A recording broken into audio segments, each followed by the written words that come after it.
Christopher, how do you approach a project plan for a new product launch? Well, in the first instance, really carefully and prudently. It's really important that a product launch is carefully thought through and that it goes well. There's just nothing worse for the reputation of the business if, having launched the product then has to be withdrawn because it's not been thought through, because it's not been positioned properly, it's been priced incorrectly. And over-promising is a common error that many people make in business. They overpromise what the product can do and how it will work, or what the service will be and how it will deliver benefits to people, and it doesn't. So it's really important to think through a perfectly thought through plan how the product is going to be brought to market, to whom it's going to be brought, what the channels are, what the packaging looks like, what the promises are, what the benefits are, and the whole sales process needs to be aligned to that. It's really essential, therefore, that the proper project planning does take place to make sure all those things are lined up and work properly. So how would you set the project goals during that period? Well, it really depends on what it is that's being launched, but there are some obvious key milestones. Market research is needed. So the very first port of call is market research. Then the product's got to be designed, prototypes are going to be made to work, it's got to be tested, it's got to be tooled up, and then the manufacturer's got to be selected and proven and contracted. And those are all things for which a timetable can be set, cost parameters established, and so on. And they're sensible points at which the project plan can be measured to make sure that it's on course. And then, of course, you get into the whole business of establishing sales channels and the whole sales prospecting and targeting and conversion. And what factors determine what a new product can be sold for? Well, basically, it's pretty straightforward. It will depend on the competitive marketplace. It will depend on the benefits that the customer will derive from it. So if, for instance, it's a product that's brand new, the technology doesn't exist, it does something that nothing else does, then depending on the value that the customer will attribute to it, it may be worth £1 million a shot or tuppence. And that will determine really the pricing strategy. And obviously cost of supply. There's no point selling something for a tenner that costs you £15 to deliver to your customer. And if you have put £100,000 into the business and you want to see £100,000 a year profit, you need to work out how much you've got to sell in terms of volume at whatever the price you've determined in order to deliver the profit that will give you the return on capital. So competitiveness, benefit to customers, cost of supply, return on capital are the four things that I would say drive pricing. To determine all of that, market research then is really important. Vital. So many insolvency firms have shelves that are full of files and records of businesses that thought they had the market absolutely taped, that they had the solution that the market was dying to receive, but they were wrong. Markets are quite sophisticated things. People who make up the markets know what they want, know what they're prepared to pay for something, and too often businesses, individuals come up with the idea they've been thinking about in the garden shed for so many months, and they think it's the answer to every problem, and they spend their life savings trying to bring it to market, and then they find that the market doesn't actually want it. So market research, would this product with these benefits, this service with these benefits, would this be of use to you? Would it be of interest to you? Would you buy it? If you would buy it, how much would you pay for it? Is there anything else that's similar? How do you deal with this at the moment? These are the sorts of questions. If you ask the market these sorts of questions, then you get a feel for whether or not you're barking up the wrong tree and should go away and play darts in the pub, or whether you've got an answer that the market will buy at the price. It will stop a fortune being lost if you have your market research in place properly in the first place. And our experience is that market research, more often than not, will correct some of your assumptions, and in making those corrections, you're able then to alter the product offering, alter the product design, alter the pricing, and arrive at an offering that will be successful. Exactly. Christopher, can you explain using a virtual team to develop and exploit a product idea? Yes. This basically means a team of people drawn from outside the business.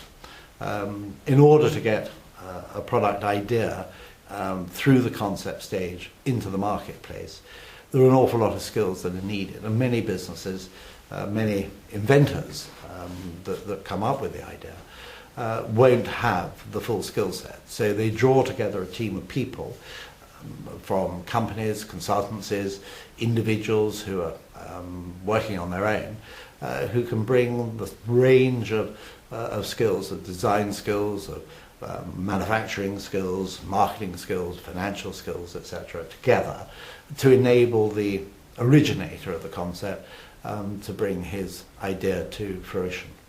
What are the critical factors for project success then?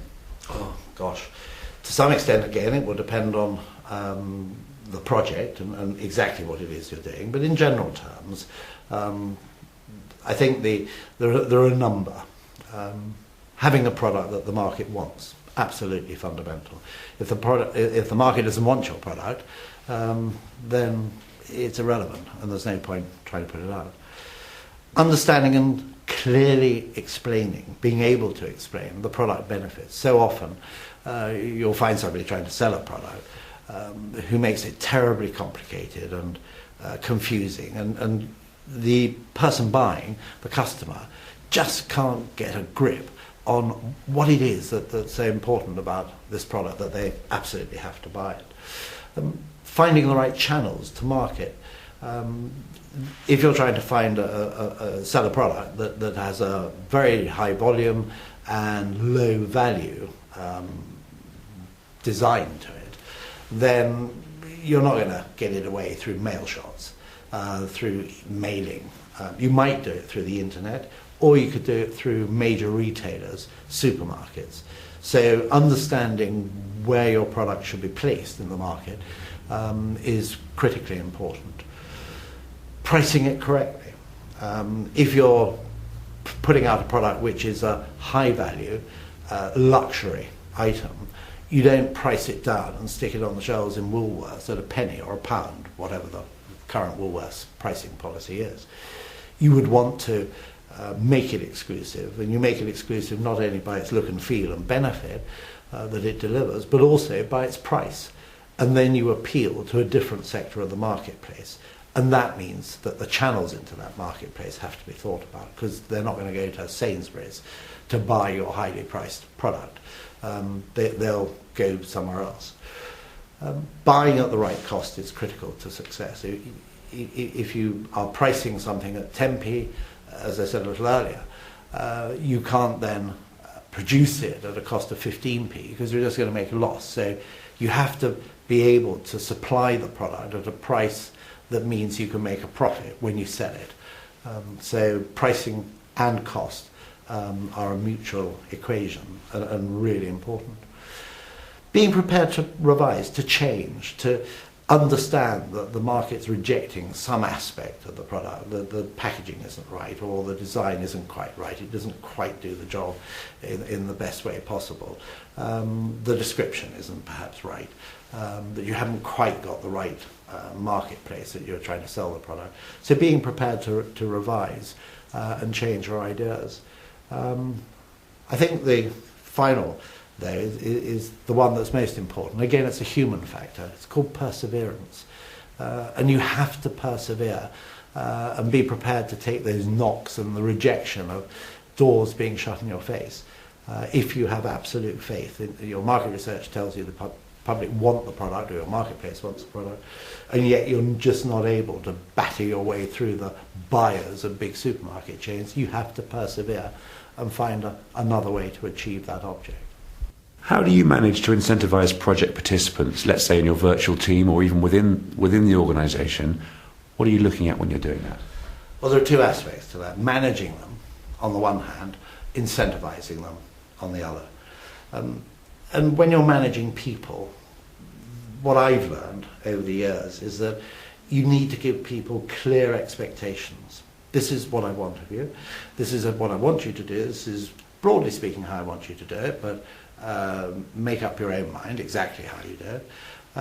These are the objectives I set for you. I want you to achieve this amount of sales or this number of new customers, this total value of sales. Be really clear in what those objectives and targets are. Make sure they're measurable and that they're specific, that they're realizable, actual things that can be done on a timely basis. And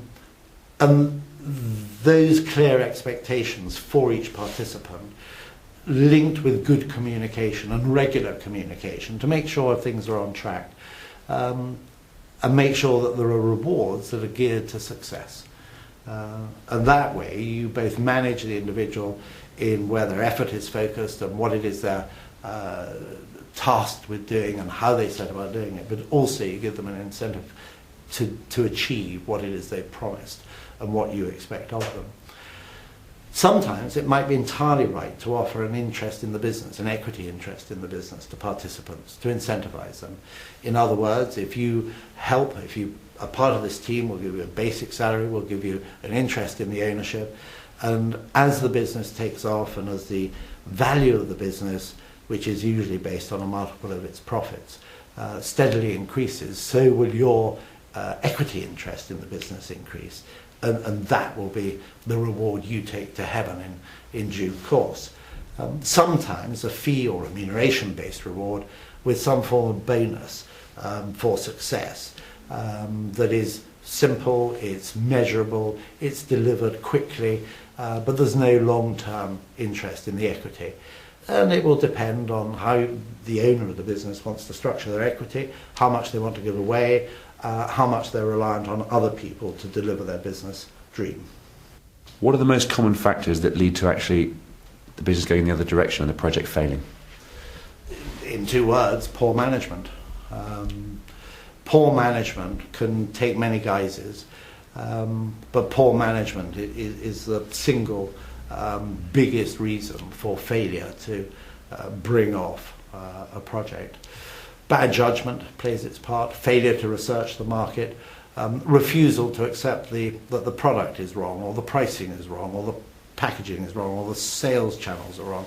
That obstinate stubbornness that says, I'm not going to listen, I know I'm right. That will lead to failure. Lack of finance sometimes great proposition, great marketplace, but a lack of finance, lack of thoughtfulness at the beginning. And you remember at my beginning I said that finance was really important and was critical to getting the project up and away. But a lack of finance will mean the project may just not be able to deliver, and the business may get into a sufficiently poor state that nobody will invest anything else in it, and you lose the business because of that failure to think it through in advance. Poor debtor management. Yeah, you sell lots of stuff, you send lots of invoices out. An invoice isn't that useful. It's a piece of paper that says you owe me money. What you have to do is get the customer to pay, and that's essential. And if you fail to do that, then you'll be paying out your suppliers and your overheads and your staff, but you won't have any money coming in. And finally, product failure, where if you have a product, say, that gives 10,000 people an indescribable rash, and you have them suing you for £2,000 or £3,000, £4,000 each, that will very quickly bring the business to the knees if you have not insured against product liability. So again, a failure to understand what you're doing, failure to take advice about your insurance needs, will result in an uninsured loss that will be catastrophic.